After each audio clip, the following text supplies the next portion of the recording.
Hello, Burnsville High School. Today we're going to talk about Chapter 18, Section 2, the Spanish-American War, and the effects of the Spanish-American War. I should have put Cuban in there too. It's the Spanish-American-Cuban War. At any rate, here we go. America always had an interest in Cuba. If you don't know where Cuba is, it's just south of Florida. It's in the Caribbean area there. Not too far off the coast of Miami. So we had an interest there for several different reasons. But prior to our involvement, Cuba had cultural ties to Spain. The Spanish are the ones that had colonized and settled there. And they used to be the most powerful colonial nation, but they'd lost most of its overseas possessions, except for Puerto Rico and Cuba and a couple other small little island nations. And we were definitely interested in Cuba because of its strategic location. We wanted to keep enemies from settling there, and also it had some very valuable natural resources. But Cuba also had a history of being rebellious. So when they decided that they were looking towards independence, it was really a slap in the face to the Spanish and something that they were going to have to pay attention to, because if Cuba revolted, they would lose another one of their protectorates. In this way, the Spanish also had close access to the United States. So if they wanted to set up, military things there or what have you, they would be right at kind of the back footstep of America. In 1886, slavery was abolished in Cuba, but they couldn't secure their independence. They hadn't secured their independence yet. This is a political cartoon that is done from a Spanish perspective. You could see a Cuban perspective, and it's kind of Uncle Sam extending his reach from the United States over Cuba. Lots of political cartoons came out of this time period. One of the reasons we were so interested in Cuba is because of the presence of sugarcane. American investing was huge after slavery was ended, and they went in and kind of swooped up a number of acres of land and created American sugarcane plantations. And they, in 1884, abolished a tariff that was on sugar, a tax that was on sugar. So our sugar production in Cuba skyrocketed, and we were Cuba's largest market. So in 1884, they cut the tax, and so they started producing tons of sugar to export to different places, and it was much cheaper for us to buy then. In 1894, they reestablished the tariff, the Cubans did, and as a result of that, it devastated the Cuban economy because people didn't want to pay the tax, and so they stopped buying sugar from there.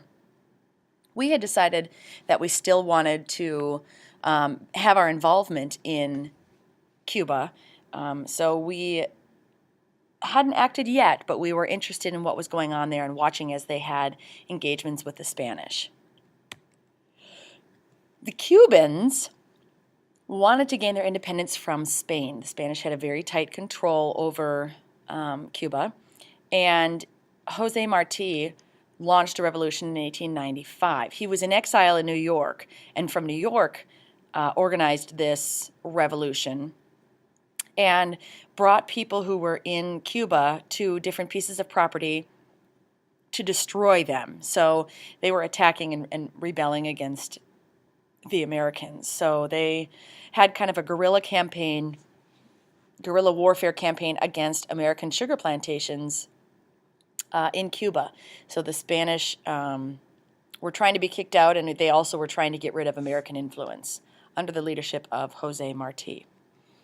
And as Americans, our opinion on the topic was split because we understood that kind of yearning for independence, because we had also fought a war for independence from a colonizing country, a stronger country, and we wanted to get rid of this kind of imperialistic group. And so the Cubans are trying to do the same with the Spanish. So that we, in certain situations, we saw Jose Marti as kind of a George Washington, as leading their fight for independence. And Cuba Libre was the kind of call that they would engage in, which means Cuban liberty, similar to Patrick Henry's Give Me Liberty or Give Me Death. And there is Jose Marti So to react to this rebellious action that was taking place by Jose Marti and his people against the Spanish and the Americans, the Spanish sent over General Weyler to Cuba, and he didn't believe that regular warfare practices would work. So he decided that he was going to gather 300,000 people and put them in concentration camps where the rebels were heavy. And as a result of this kind of mass gathering of people, a number of people died in these camps over the 2 years that they were there. So that was not the best situation for the Cuban people. As a result of the tensions rising in Cuba, we have something that's called yellow journalism that comes to the forefront. It's technically defined as reporting that exaggerates the news to lure new readers. And I would say that a lot of grocery store tabloids are yellow journalism. You know, they say kind of exaggerated things about what's going on in the lives of celebrities. So you're like, oh my gosh, no way. Beyonce's baby has 2 heads? What? You know, or something kind of crazy like that. So they want to draw you in by exaggerating what's happening in the truth, or what's happening with the truth. And we have 2 people who are really engaging in this practice, Hearst and Pulitzer, and they each have 2 different newspapers in New York, and they're competing for readers. And so what they did is they sent journalists to Cuba to make up incidents and exaggerate the news. People in Cuba prevented the journalists from entering combat areas. And so the journalists, the story goes that they would sit at bars and make up stories about how the Cubans are feeding babies to sharks, and things like that. Just really kind of off-the-wall stuff that was supposedly happening in Cuba at the time of the war. And Hearst is quoted as saying, "You furnish the pictures, I'll furnish the war." So he knew that his readers would read about whatever he wanted them to, and the more exaggerated, the more likely he was to draw in readership. At one point, McKinley, who was our president at the time, stepped in and he wanted to address the situation with diplomatic solutions, I should say. And McKinley, coming forward, he wanted to say, well, let's get together and talk. Let's bring the Cubans and the Spaniards together and we'll have a conversation, So it wasn't the most aggressive way to attack the situation. And so the Spanish minister wrote a letter, Delome wrote a letter, and called the American president weak. And at the time, the office of the president was more respected than it is today. I mean, we are engaging in an election that's going to happen where half the country wants one candidate and half the country wants the other. And there is a lack of respect for the office of the president. At this time, you were respected merely because you were the president. Regardless of what people really thought about you, you still had the respect and commanded the respect of the people. And so when people in the United States found out that the Spanish minister had basically dissed their president, they freaked out and they were outraged because it was published in the New York Journal, which of course increased readership yet again.